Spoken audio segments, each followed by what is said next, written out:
बोधि समाधि परिणाम शुद्धि स्वात्मोपलब्धि शिव सौख्य सिद्धि चिंतामणि चिंतित वस्तुदाने तम वंदे मानस्य ममास्तु देवी।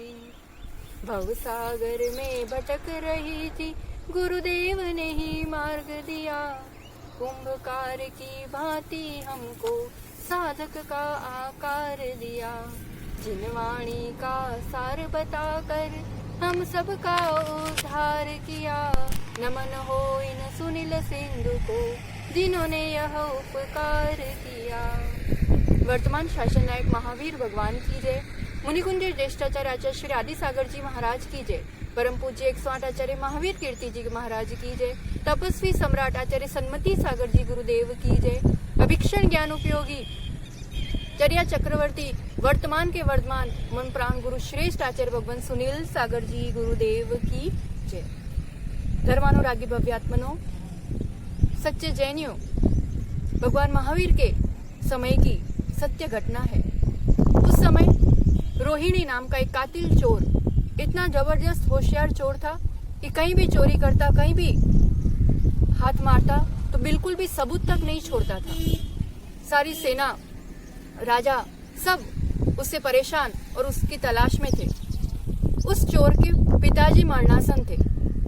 उनकी अंतिम इच्छा थी, वो अपने पुत्र से कहते हैं, बेटा अपन चोर हैं और इस धंधे को तू कभी मत छोड़ना, इसी से अपना भरण पोषण करना।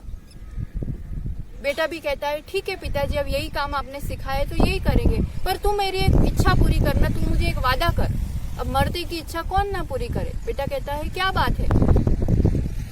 तू एक बात सुन ले, अपने आसपास अभी भगवान महावीर का समूह शरण है, तू भूल से भी कभी भी वहां जाना नहीं, उनको देखना नहीं, उनकी छाया से भी दूर रहना और उनको सुनना तो तू भूल से भी नहीं तो अपना पूरा धंधा चौपट हो जाएगा।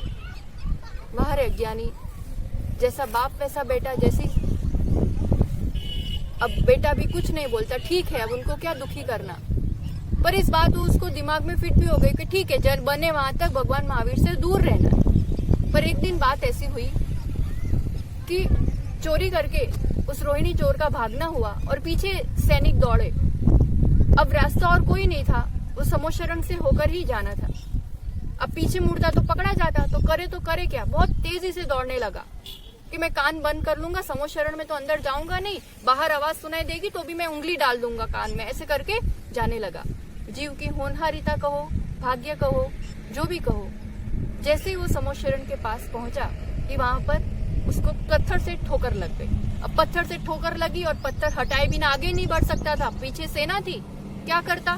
तो उतनी देर के लिए उसने कान से उंगली निकाली पत्थर को हटाने के लिए। तब उतनी देर में भगवान महावीर के दिव्य ध्वनि से, जब उस समय वहां पर देवों का वर्णन चल रहा था, तो सिर्फ एक वाक्य, देवों की पलकें झपकती नहीं है, उनकी परछाई होती नहीं है, बस इतना वाक्य उसने सुना और फटाफट आगे बढ़ने लगा। पर बस अब मन में आकुलता होने लगी, अरे मैंने पिताजी की अंतिम इच्छा पूरी नहीं की, इनके शब्द तो मेरे कान में पड़ गए। वो उथल पुथल में उसकी दौड़ की चाल तेज थी, वो धीमी पड़ गई और उसी दिन भर के थके हारे वो वहीं लस्त पड़ गया, बेहोश हो गया। अब बेहोश हो गया तो पीछे से सैनिक आ ही रहे थे, उन्होंने पकड़ लिया और उसे एक ऐसे स्थान पर ले गए जहां पर पूरा स्वर्ग समान वातावरण बनाया हुआ था।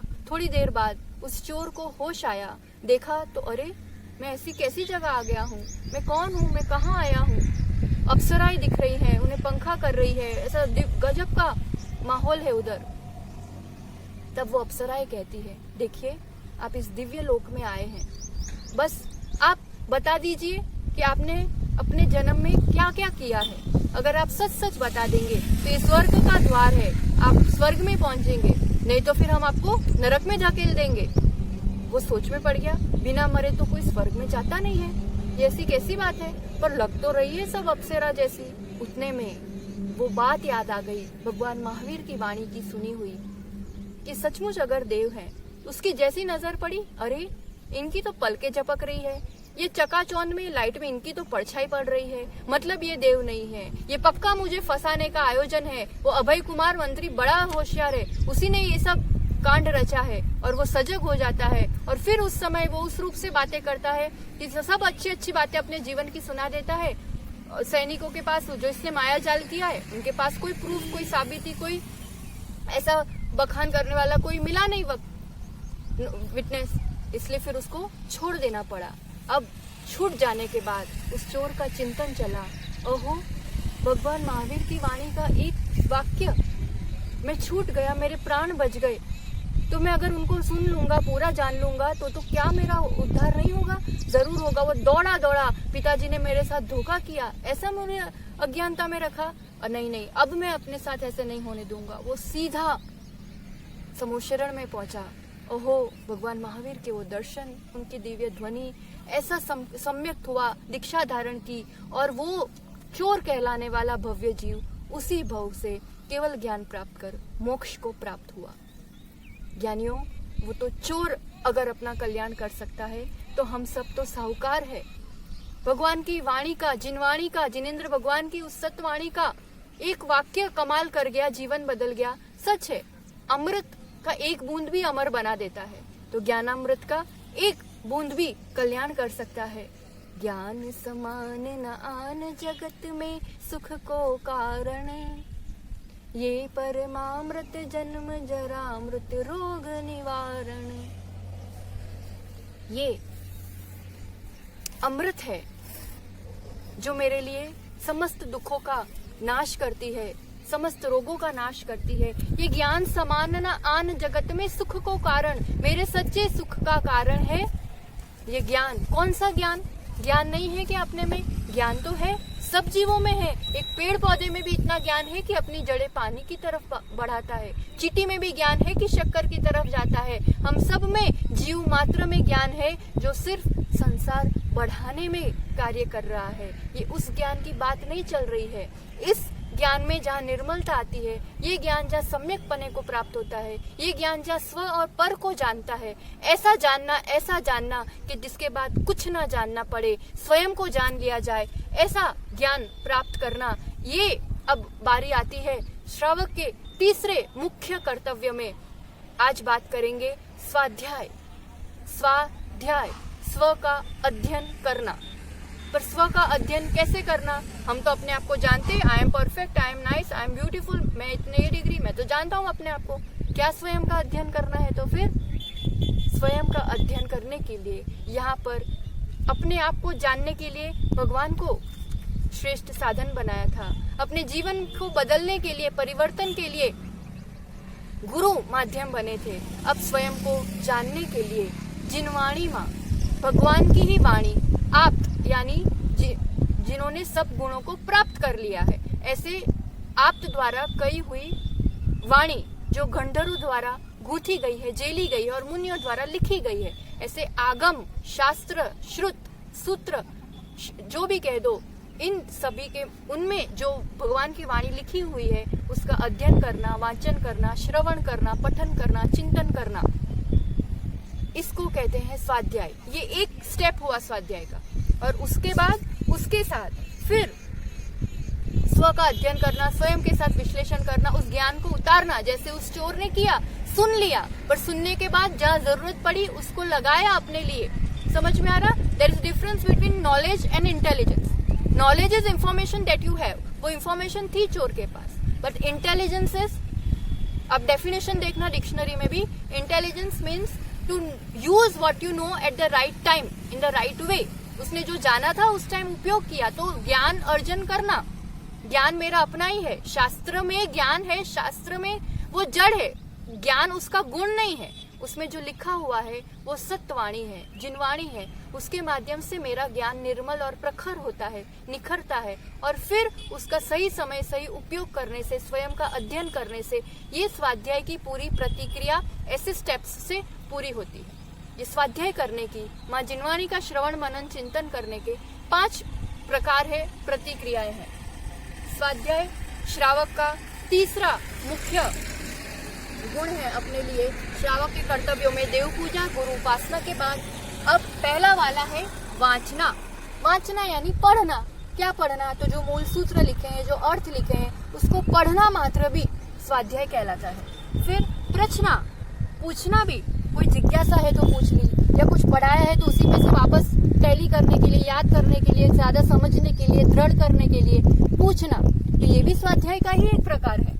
तीसरा अनुप्रेक्षा, जो पढ़ा है उसको गुनना, चुगाली करना, बार बार चिंतन करना, चित्त पर लाना, ये अनुप्रेक्षा कहलाता है, ये भी स्वाध्याय है।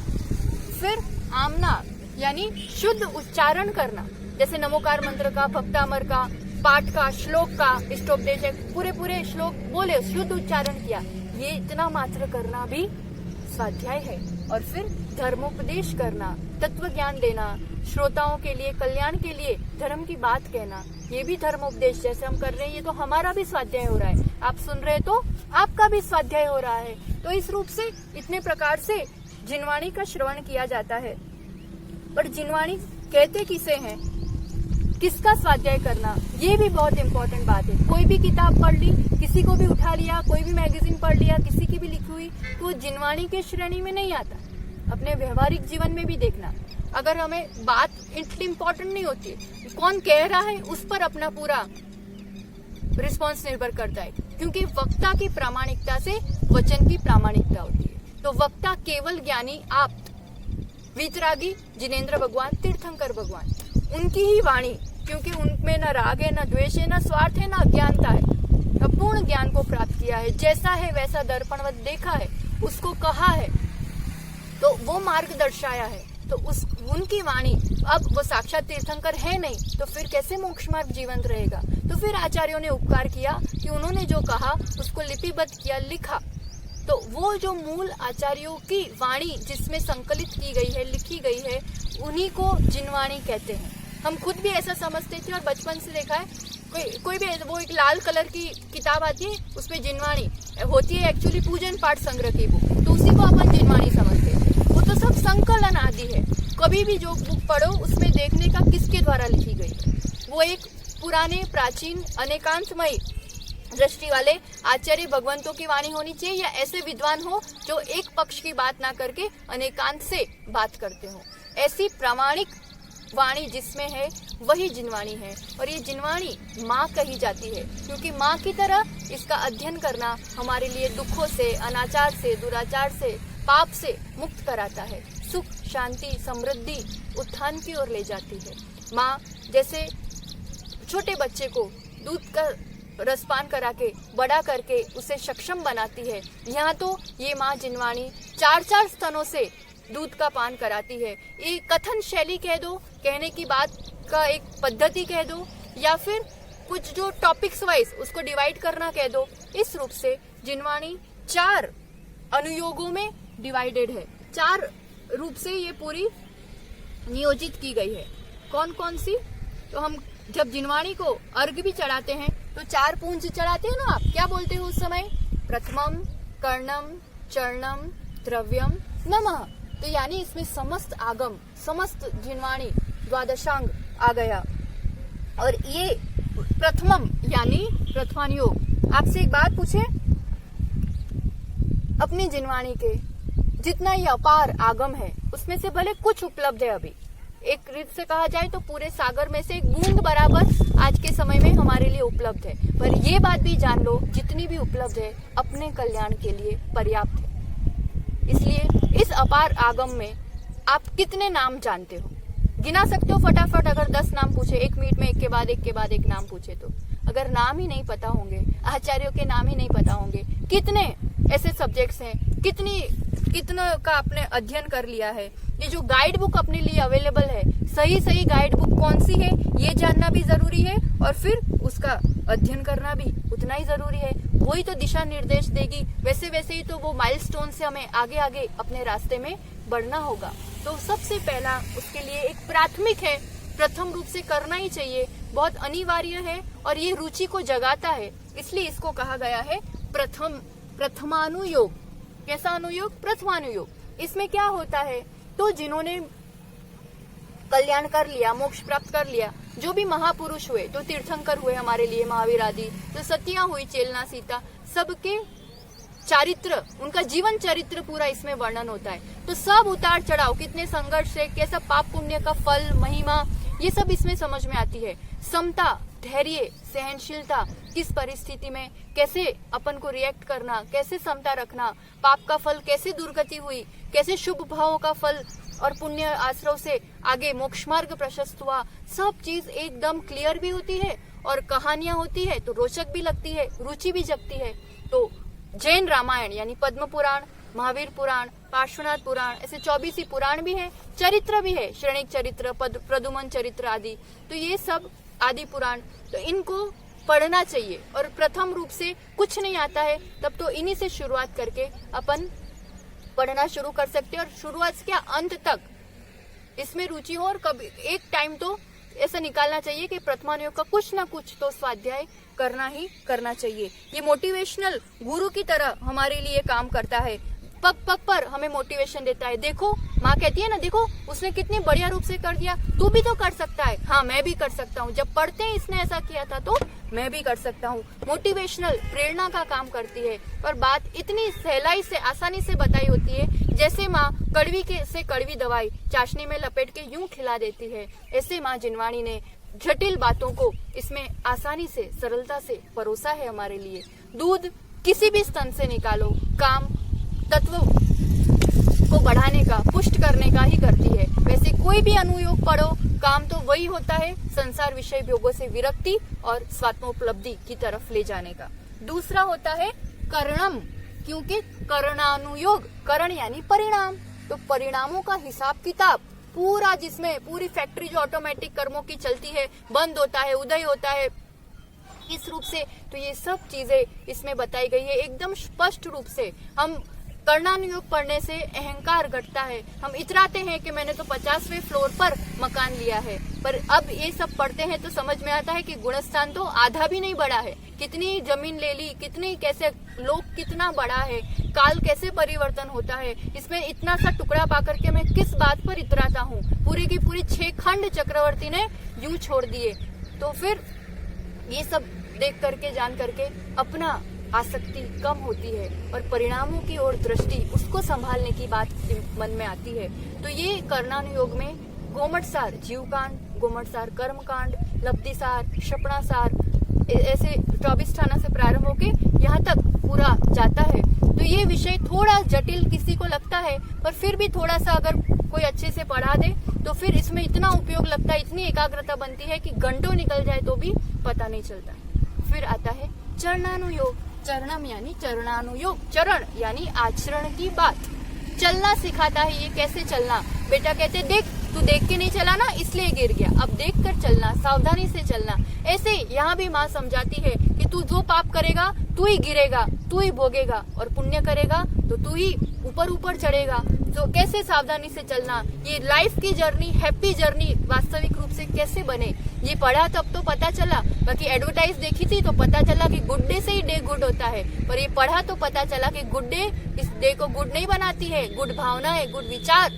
बिस्किट में तो विष भरा है, पर मेरे विचार सही होंगे, अमृत समान होंगे, तब मेरा दिन सच में गुड होने वाला है। वो मच्छर मारने वाला गुड नाइट, नाइट को गुड नहीं बनाती है, वो तो हिंसा होती है, पाप आश्रव होता है, तो मेरे लिए तो सब कुछ बैड हो जाएगा। तो ये सही और गलत, पुण्य और पाप, राइट एंड बैड, गुड, इस चीज का हमें इसमें सही ज्ञान प्राप्त होता है। तो श्रावकाचार के भी बहुत सारे ग्रंथ है, इसमें 2 प्रकार से होगा, मुनियों के लिए भी वर्णन होगा आचरण का और श्रावक धर्म के लिए भी। तो अभी हमने जो पूरी बात की अष्टमूल गुण आदि की, ये भी जो आपके लिए बता रहे हैं, वो सब श्रावकाचार के आधार से सच्चे जैनी श्रावक बनने की कला सिखा रहे हैं। तो रत्नकरण श्रावकाचार, अमित गति श्रावकाचार, वसुनंदी श्रावकाचार, ऐसे फिर मुनियों के हिसाब से मूलाचार, भगवती आराधना, ये सब महान ग्रंथ हैं। और फिर अंत में आता है द्रव्यम यानी द्रव्यानुयोग, मूल द्रव्य की बात, तत्व की बात, पदार्थ की बात, स्व पर की बात, आत्मा में कौन कौन से गुण हैं, मूल रूप से, निश्चय रूप से, और न्याय की कसौटी पर कसकर एक एक बात को इस रूप से प्रमाणित किया है कि बड़े से बड़ा दूसरा अन्य मत का विद्वान भी यूं चरणों में झुक जाता है कि सच में जिन धर्म से और जिनवाणी से महान और कुछ भी नहीं है। तो ये इसमें भी द्रव्य संग्रह है, समय सार, प्रवचन सार, नियम सार आदि अनेक ग्रंथों का स्वाध्याय कर हम अपना कल्याण कर सकते हैं। स्वाध्याय ये ज्ञान मध्य दीपक की तरह काम करता है।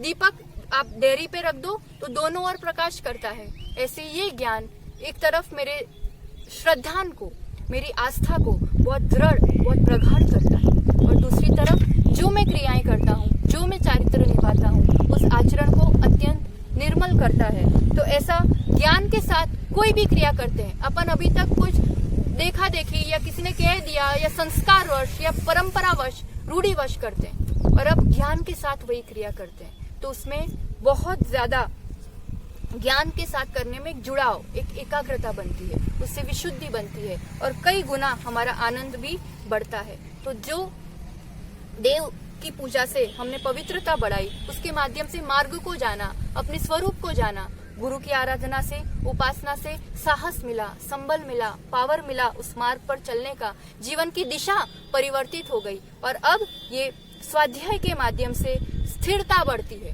क्योंकि भगवान और गुरु हमेशा तो पास नहीं रहते ना, पर कौन सी चीज है जो हर पल मेरे साथ रह सकती है, मुझे साथ दे सकती है? बेस्ट फ्रेंड है हमारे लिए जिनवाणी और स्वाध्याय करना, इससे बड़ा परम हितैषी हमारे लिए कुछ भी नहीं है।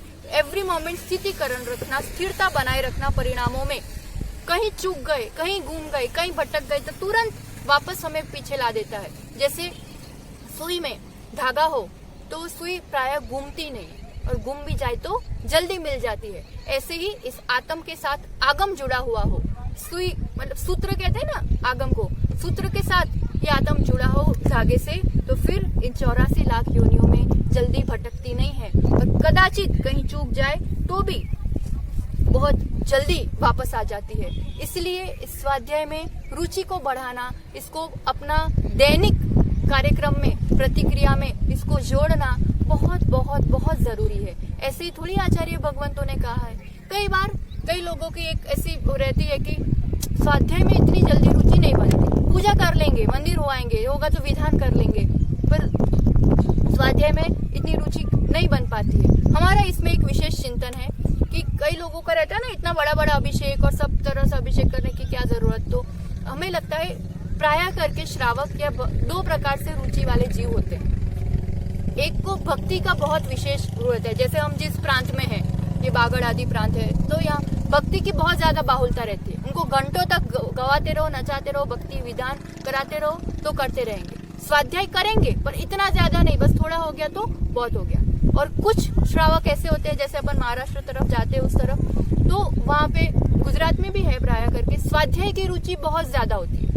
घंटों तक स्वाध्याय करेंगे, पूजन अभिषेक करेंगे, ये भी स्वाध्याय करेंगे, पर टाइमिंग जो दे पाते हैं, जो विशुद्धि बढ़ पाती है, जो जुड़ पाते हैं, उसमें फर्क पड़ जाता है। तो भक्तिवान श्रावक के लिए ये एक माध्यम बना दिया। अब आचार्यों की भावना क्या है कि ज्यादा से ज्यादा समय देव शास्त्र गुरु में लगाए, तो अब वो 5 तरह से अभिषेक करेगा, बड़ी बड़ी शांति धारा करेगा, महापूजा करेगा, तो उतनी देर उसी में तो मन वचन काय को एंगेज रखेगा ना, विशुद्धि तो बढ़ानी है, इसमें से पीछे हटेगा स्वाध्याय से। तो भले भक्ति के माध्यम से जुड़, तो थोड़ा बड़ा बड़ा कर दिया। जिसको स्वाध्याय ज्यादा करना है, टाइम उतना ही मान लो मेरे पास 2 घंटे का है, तो वो क्या करेगा, एक जल का अभिषेक कर दिया, 1-2 पूजा कर ली अच्छे से, और फिर 1 घंटा स्वाध्याय भी कर लेगा, तो उससे उसकी उस रूप से विशुद्धि बढ़ रही है। दोनों परम आवश्यक है, पर टोटल टाइम है उसमें रुचि अनुरूप कम ज्यादा टाइम दे सकते हैं। पर अब हमारा ये कहना है कि देव पूजा और गुरु उपासना तो करना ही है, पर फिर भी वो मंदिर में जाके हो गई या गुरु होंगे तब अवसर मिलेगा।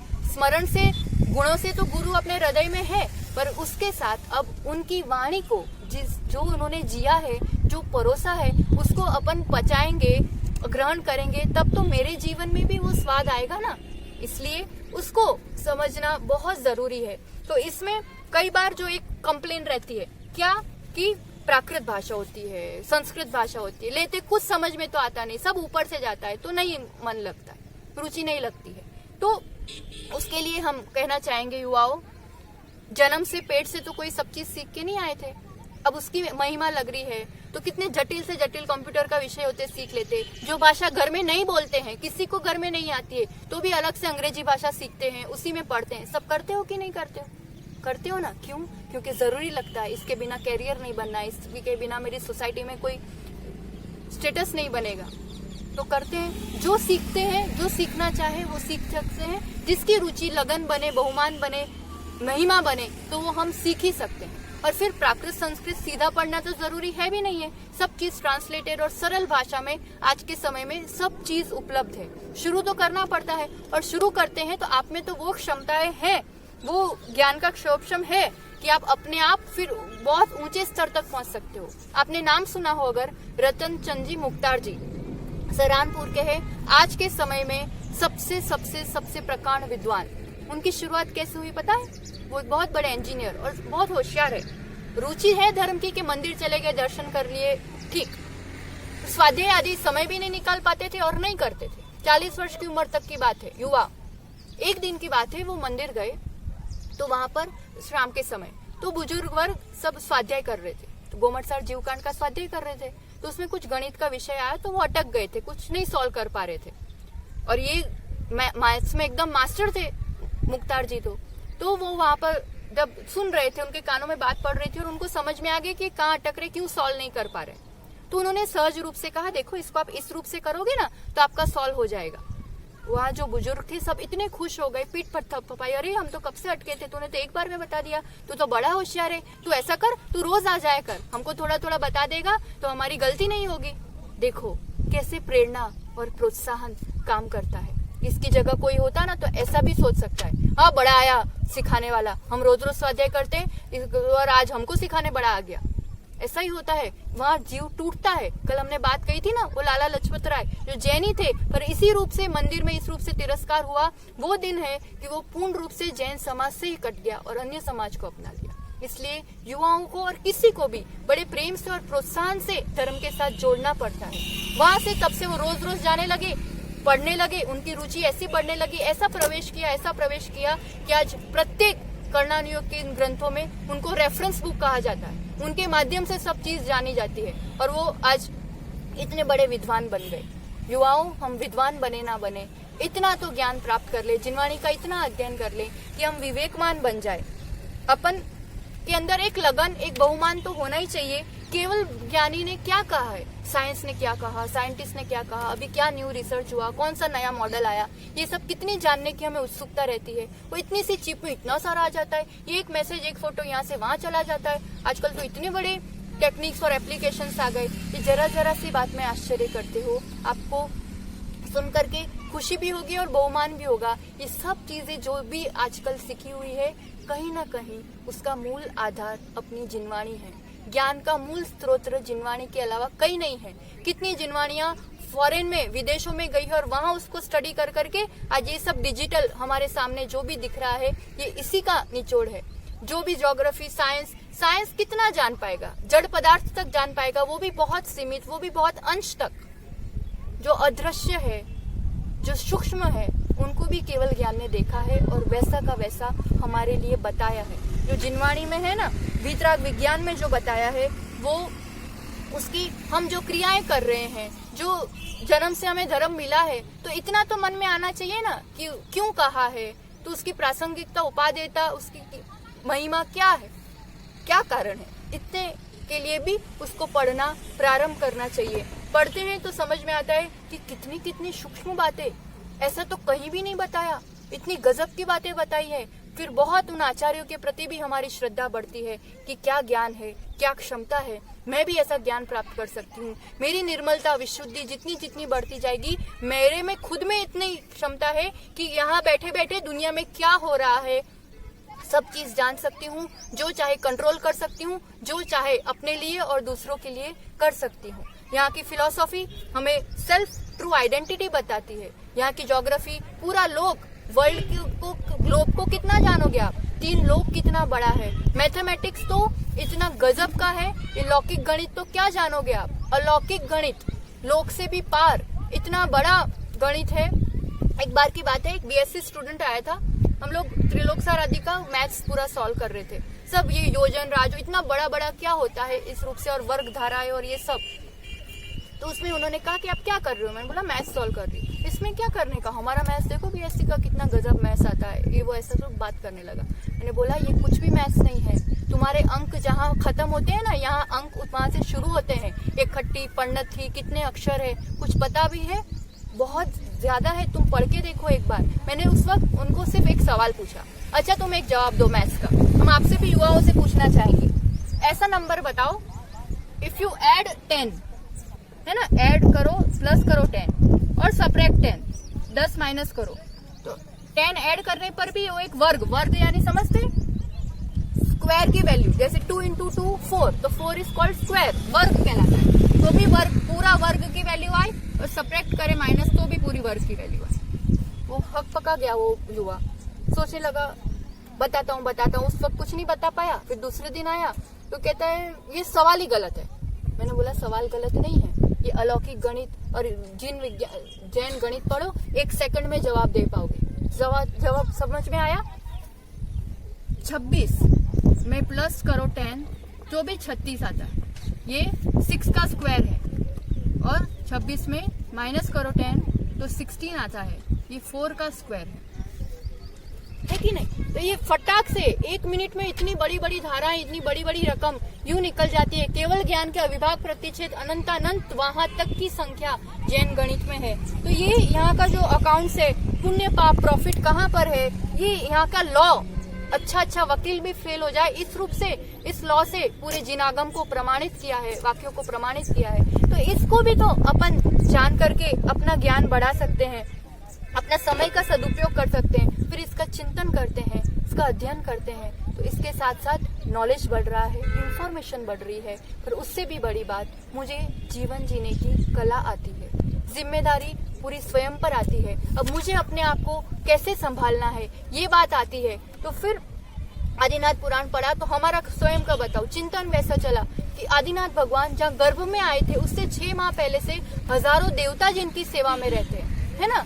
और अब जब तीव्र अंतराय कर्म का उदय, वो यूं घूम रहे 6 माह तक भटक रहे हैं आहार के लिए, तब कोई देवता नहीं आया मदद के लिए। 1 मिनट लगती उनके लिए सब विधि मिलाना और आहार कराना, तब क्यों नहीं आए? मतलब अपना पुण्य होता है तो कोई देवी देवता भी सहायता करते हैं। हम मारे फिरते, ये देवी से ये सिद्धि होगी, ये देवता से मेरी मनोकामना पूर्ण होगी, कोई किसी का कुछ नहीं कर सकता है। वो अपने राग द्वेष में इतने उलझे हैं। हाँ, कदाचित अपना पुण्य हो तो कोई भी, तो फिर वो तो मनुष्य भी क्या, कोई भी सहयोगी होता है। और अपना पाप का उदय हो तो अपना शरीर भी साथ नहीं देता, तो दूसरे अन्य जीव तो क्या साथ देने वाले हैं। ऐसे एक स्वावलंबी जीवन बनता है, सच्चे देवशास्त्र गुरु के प्रति, अपने मोक्ष मार्ग के प्रति रुझान बढ़ता है। किसको ऐसे सही ज्ञान से अपनी क्षमताएं भी बढ़ती हैं। कहीं ना कहीं दूसरों को दोषी बनाकर, दूसरों से पराधीन होकर, साधनों के पराधीन होकर के हमने अपनी बुद्धि को भी जड़ कर दिया है और उसकी क्षमताओं को भी कम कर दिया। आप ही बताओ, जब से मोबाइल आया, आज सबके पास बड़ा वाला स्मार्टफोन है। अब जितने चाहे नंबर सेव कर लो, जितना चाहे फटाफट कैलकुलेशन कर लो, है ना। अब आपसे आपके घर वाले का ही नंबर पूछा जाए तो आपको याद है? बताओ, नहीं याद होगा, क्योंकि नहीं अभी देख के बताती हूँ। पहले के समय में पूरे नंबर याद रहते थे, कैलकुलेशन यूं दिमाग से फटाफट होते थे। आज 12+7 करना हो ना तो भी कैलकुलेटर चाहिए मोबाइल का। इतना भी हम दिमाग का उपयोग नहीं करते हैं और चीजों से पराधीन होकर के हम अपने ज्ञान को बहुत सीमित कर रहे हैं। इसके शोभशम को, इसकी पूरी ऊर्जा को, इसकी पूरी कैपेसिटी को यूज करना है, तत्व ज्ञान को प्राप्त करना है। तत्व ज्ञान को प्राप्त नहीं करते हैं तब तक कुछ भी जीवन में उत्थान नहीं होता है। और हम अपना समय, ऊर्जा, ज्ञान सब किस में लगा रहे हैं? कमाई में और सगाई में। इतना ज्यादा इम्पोर्टेंट है। आपको एक प्रसंग सुन करके आश्चर्य भी होगा और प्रेरणा भी मिलेगी। पंडित जी सदासुख दास जी का जीवन का प्रसंग है, जिन्होंने रत्नकण श्रावकाचार्य की अच्छी वचनी का टीका लिखी है। वो खजांची का पोस्ट पर थे जयपुर में, दीवान जी के यहाँ। तो वो वर्षों से बहुत नैतिकता के साथ, ईमानदारी के साथ नौकरी भी करते थे, अपने श्रावक धर्म का पूरा पालन भी करते थे। तो बहुत वर्ष हो जाने के बाद उनके शेठ जी को विचार आया कि यार इतने ईमानदारी से अच्छा काम करता है, कुछ बोलता नहीं है, इसका वेतन बढ़ाना चाहिए। उस समय उनका वेतन था 6 रुपए, बहुत वर्षों पहले की बात है। और तब उन्होंने लगा अब 2 रुपए बढ़ाने चाहिए। तो उस महीने जब वो पगार लेने गए तो उनको जो कैशियर होता है उन्होंने उनको 8 रुपए दिए। तो पंडित जी ने कहा अरे ये कुछ गलती हो रही है, मेरा तो 6 रुपए होना चाहिए। तो कह रहे नहीं, शेठ जी ने बोला है इस महीने से आपका वेतन बढ़ाना है। तो पंडित जी कहते नहीं, मुझे नहीं चाहिए। 6 रुपए से मेरे आराम से घर चल रहा है, गृहस्थी चल रही है, तो मैं ज्यादा कहाँ रखूंगा, कहाँ झंझट पालूंगा, मुझे नहीं चाहिए। फिर से उन्होंने कहा देखो मेरे लिए तो आज्ञा है और मुझे राजा ने कहा है तो करना पड़ता है। उसने फिर से मना किया तो फिर राजा के आमने सामने बात हुई। सेठ जी के वहां गए, बोला तो सेठ जी को लगा कि ये शायद नाराज होकर के मना कर रहे हैं, कितने वर्षों से तो बढ़ा है नहीं और अब नवई का इतना 2 रुपए बढ़ा रहे हैं। तो फिर उन्होंने कहा देखो ऐसा होगा तो हम पिछले 5 सालों का पूरा इस रूप से इसी वेतन से आपको मिला करके दे देंगे, सुनना बात को। तब पंडित जी सदा सुखदासी, सदा सुख जैसा नाम वैसा काम, सदा प्रसन्न सुख रहने वाले, धन में सुख नहीं है, जानते थे वो तो झंझट पालूंगा, 2 रुपए में कहाँ रखूंगा और कहाँ संभालूंगा। अगर सचमुच, वो क्या कहते हैं राजा से, आप सचमुच अगर मेरे काम से खुश हैं और आप सचमुच मुझे कुछ देना चाहते हैं तो आप इतना करें कि मेरे इस नौकरी के टाइम में 2 घंटे कम कर दे, वेतन उतना ही दे पर 2 घंटे कम कर दे, ताकि मैं अपनी वचनिका की टीका का लेखन और अपना स्वाध्याय ज्यादा कर सकूं। समझ में आ रहा है?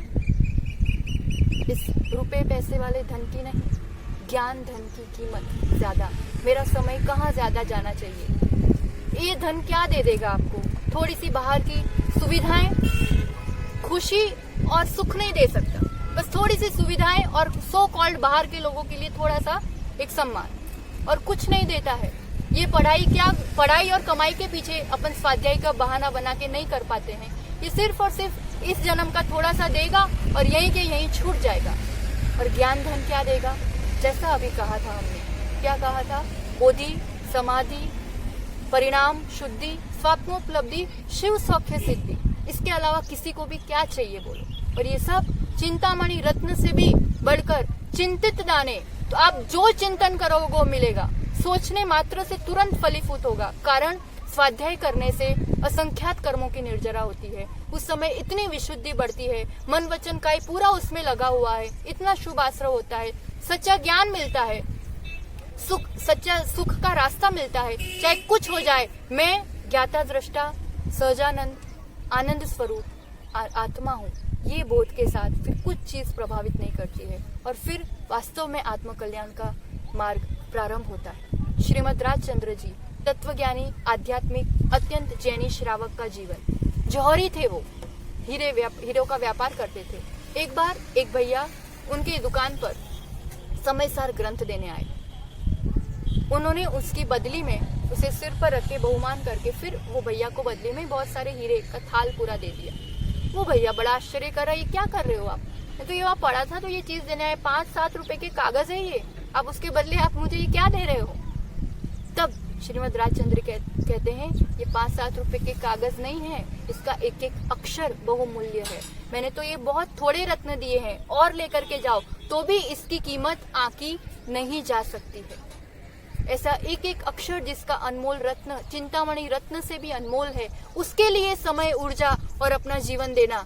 अब दुनियादारी के लिए, संसार के लिए पार्ट टाइम जॉब, और आत्म कल्याण के लिए, स्वाध्याय के लिए, देव पूजा के लिए, श्रावक के षटकर्म के लिए फुल टाइम जॉब। ये जब जीवन का अपना ऐसा जब क्रम बनेगा ना, क्योंकि टेम्पररी चीजों के लिए जो मेरी परमानेंट चीज है उसका नुकसान और लॉस तो नहीं करना चाहिए। तो हम अपनी पंडिताई के लिए या बोझा बढ़ाने के लिए, भार बढ़ाने के लिए नहीं, जीवन को सुधारने के लिए, जीवन की विशुद्धि के लिए स्वाध्याय करना चाहिए। और अगर विकल्प हो जाता है कि हमें याद नहीं रहता है तो आचार्य भगवंत कहते हैं कई वांधो नहीं, फरियाद नहीं करवानी, फरी याद करवानो। हम सिर्फ फरियाद करते हैं, याद तो रहतु नहीं, शू मतलब भणवानो। अरे जब आप पढ़ते हो, जितनी देर पढ़ा उतनी देर उपयोग लगाओ पूरा, तो उतनी देर में भी तो कितना अपन ने मन वचन काय को पापों से बचा लिया। अपने उस समय तो विशुद्धि बढ़ी, संस्कार बनता है, धीरे धीरे ज्ञान का शोभशम बढ़ता है, तो सब चीज होने लगती है। पर इस कारण के पीछे स्वाध्याय नहीं छोड़ना पड़ता है। अभी ज्ञान का शोभशम कम है तो याद नहीं रहता, और स्वाध्याय नहीं करेंगे तो और पीछे जाएंगे, हमें तो आगे बढ़ना है। हिरण की पर्याय में मुनिराज का स्वाध्याय सुनते सुनते वो जीव अगली पर्याय में बाली मुनिराज बना। आपको पता हो तो पद्म पुराण में पढ़ा हो, रावण को रुलाने वाला जो बाली मुनिराज। नेक्स्ट पर्याय में मतलब क्या समझ में आ रहा होगा, क्या याद रहा होगा उस हिरण को? भव्य पंचेंद्रिय जीव है, उससे उस समय खाली सुना है, संस्कार बना है, तो अगले भाव में इतना ये काम करता है। इसलिए संस्कार बनाओ, नरक कहीं भी जाते हैं तो ये काम आता है। और विकल्प नहीं करना चाहिए, बस हमें कर्तव्य कार्य करता रहना चाहिए। बैठ के निंदा करेंगे, पंचायत करेंगे, सीरियल देखेंगे, विकथा करेंगे, उससे तो सबसे अच्छी बात है कि कुछ देर कुछ स्वाध्याय करें। ग्रुप में बैठ करके स्वाध्याय करना चाहिए, चर्चाएं होती है, समाधान होते हैं, एक दूसरे को समझना अच्छे से होता है। सामायिक ध्यान अकेले में करना चाहिए, भक्ति मिलकर करनी चाहिए, स्वाध्याय मिलकर करना चाहिए। और मंदिर में तो स्वाध्याय की प्रणाली होनी ही होनी चाहिए। सुबह भी अगर हो पाए तो बहुत अच्छी बात, नहीं तो शाम के टाइम जाना, आरती करना, और 5-6 जने कोई एक मुखिया बनो जो पढ़े, बाकी सब सुने, ऐसे प्रणाली बनती है तो फिर समाज में रुचि भी बढ़ती है और ये रहती है। और फिर पढ़ो, समझो अर्थ को, भाव भासना करना, तत्तु रोटा नहीं, तोता नहीं बनना है, रट्टू तोता।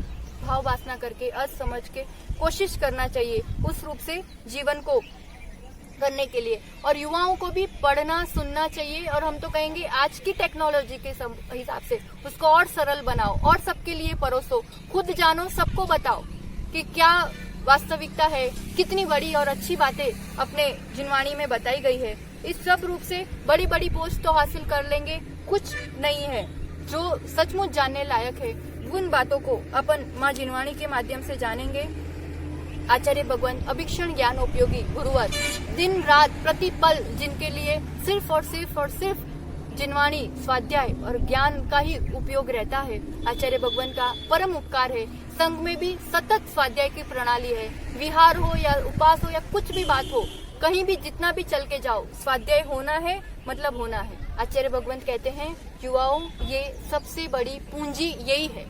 कितना पढ़ा, कितना याद रहा, कितना ग्रहण किया, यही मेरी पूंजी है जो हर पल हर वक्त मुझे साथ देती है। तो इस पूंजी को, इस धन को हमें जीवन में बढ़ाना है। तो उसके लिए हम कैसे स्वाध्याय करें, किस रूप से करें, स्वाध्याय क्या है ये हमने जाना, किस रूप से वो अनुयोगों में बटा है, क्यों करना चाहिए स्वाध्याय, निर्मलता के लिए, विशुद्धि के लिए, ज्ञान को, स्मरण शक्ति को, तत्व ज्ञान को पाने के लिए, राइट नॉलेज को पाने के लिए, यही एक माध्यम है। और फिर उसके साथ किस रूप से करना चाहिए, तो कहते हैं कि समय का ध्यान रखना चाहिए इसमें, कि सामायिक के काल में स्वाध्याय नहीं करते हैं, जो संधि काल होते हैं, क्योंकि वो समूह शरण में दिव्य ध्वनि खिरने का समय है ना, तो उस समय तो हम भगवान, कोई बड़ा बोल रहा हो तो हमें सुनना चाहिए, अपन को अपना उपयोग दूसरी जगह नहीं लगाना चाहिए। तो जैसे देव वंदना का टाइम है वो, तो उस समय नहीं करते, अष्टमी, चतुर्दशी या कोई ग्रहण आदि हो, अकाल आदि हो, तो ऐसे समय में बड़े सिद्धांत ग्रंथों का स्वाध्याय नहीं होता है। बाकी इसके अलावा जिस समय आपको जैसा समय की अनुकूलता मिलती है, वस्त्रों की थोड़ी शुद्धि हो, क्षेत्र की थोड़ी शुद्धि हो, वो बेड पे बैठे हैं, बेडरूम में बैठे हैं, किसी भी गद्दे पे बैठे हैं, कोई भी कपड़े पहने हैं, कैसे भी लेटे हुए पढ़ रहे हैं, तो ऐसे नहीं, अच्छे से बैठकर विनय पूर्वक किसी चौकी पर जिनवाणी को रखकर व्यवस्थित आसन के साथ बिना टिके, और जितनी देर पढ़े व्यवस्थित मंगलाचरण के साथ, संकल्प के साथ, मोबाइल आदि सब साइलेंट कर देने का, कोई ऑप्शन, कोई विकल्प वाला काम नहीं। और फिर जितनी देर एक पेज पढ़ो, आधा पेज पढ़ो, थोड़ी देर पर रोज पढ़ना है, मतलब पढ़ना है। बताओ कितने लोग संकल्प लेते हैं कि आज से हम रोज भले थोड़ा पर स्वाध्याय करेंगे तो करेंगे। सुनने से कर लो, वैसे प्रारंभ करो, रुचि बनेगी।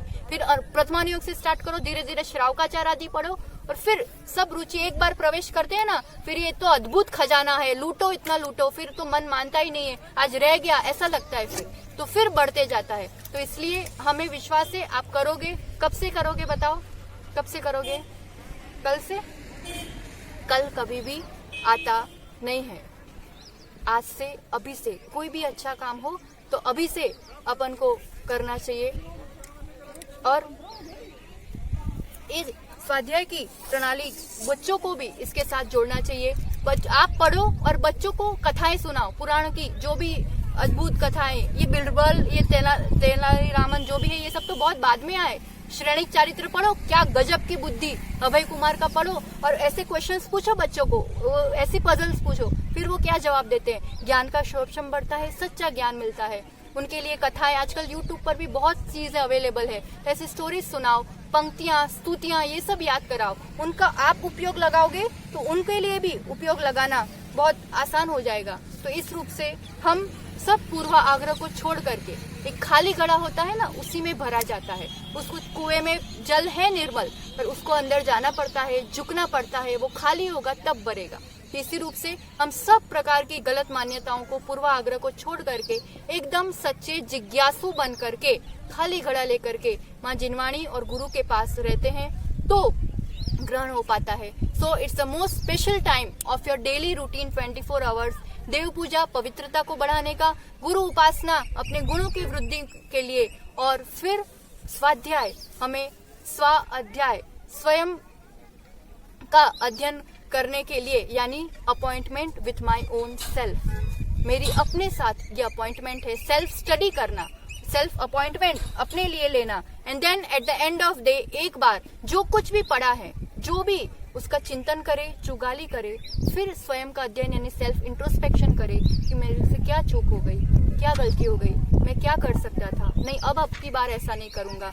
अपना सेल्फ प्रोग्रामिंग, सेल्फ इंट्रोस्पेक्शन, और इस रूप से फिर जीवन का उत्थान होता है, निर्मलता बढ़ती है, सहजता, शांतता, समता बढ़े, और हमारे जीवन में एक एक पल का हम सदुपयोग कर ज्ञान का शोभशम बढ़ा करके एक दिन यही मतिश्रुत ज्ञान का सदुपयोग करा, ये छोर पकड़े रहे, तो फिर एक दिन निश्चित हम सबको केवल ज्ञान की प्राप्ति होगी। फिर तो सब कुछ जानेंगे, पर फिर भी कुछ भी फर्क नहीं पड़ेगा। ज्ञान में अटकना नहीं है, हम थोड़ा जानते हैं उसी में उलझ जाते हैं। अभी ये देख रहे होंगे आप, तो पीछे कुछ दिख रहा होगा, वहीं अटक जाएंगे, तो कुछ दो बातें चूक भी जाएंगे। अभी कोई आकर के बात कर जाएगा तो उसी में लग जाएंगे।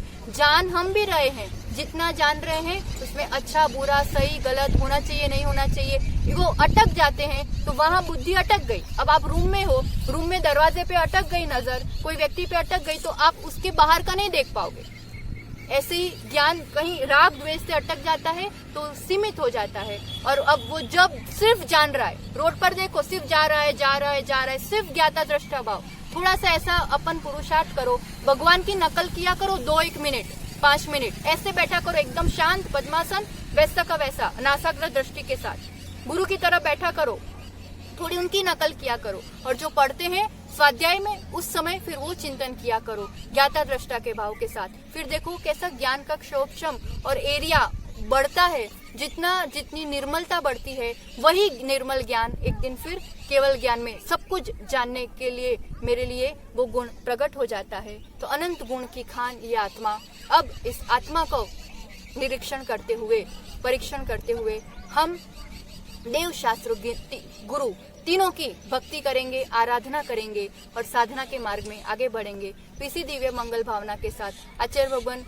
सुनील सागर जी गुरुदेव ने प्राकृत में बहुत ही बढ़िया जिनवाणी स्तुति एक लिखी है। जिनवाणी के लिए रग रग में उनके लिए एक भक्ति है, उसका बहुमान है, विनय है। तो हम बड़े विनय से, जितना विनय से विद्या करते हैं, उतनी विद्या हमें आसानी से ग्रहण होती है। तो अत्यंत विनय पूर्वक कभी भी ज्ञान की ईर्ष्या नहीं करना। किसी को ज्यादा आता हो तो कोई बात नहीं, मुझे भी आएगा। प्रशंसा करना, प्रेरणा करना, गुरु आदि का नाम कभी नहीं छुपाना। इस रूप से ज्ञान को कम होने का साधन नहीं करेंगे, कषायों को घटाएंगे और ज्ञान जितना बांटेंगे उतना अपना ज्ञान बढ़ेगा और आचरण में आएगा तो हमारे लिए ही सुख शांति का द्वार खुलेगा। तो ऐसे इस 2 पंक्तियां आचार्य भगवान की जिनवाणी स्तुति के साथ आज हम इस वाणी को विराम देते हैं। हम चाहेंगे, आप कमेंट भी कर सकते हो, मैसेज भी कर सकते हो कि हाँ हम स्वाध्याय का नियम लेते हैं, श्राव के षट कर्म पालन करने का नियम लेते हैं, और कुछ भी जिज्ञासाएं हो तो भी मोस्ट वेलकम। हम गुरु के आशीर्वाद से जितना बनेगा अवश्य समाधान करने का पुरुषार्थ करेंगे। इसी भावना के साथ मम आदर्श गुरुवर आचार्य भगवान सुनील सागर जी गुरुदेव की जय। जय दुभार दी, जय दुभार दी, जय दुभार दी, जय दुभार दी, जिनवाणी शारदा सुई दे सरस्वती। जय दुभार दी, जय दुभार दी। गाजा शांग में जिनवाणी माता की जय।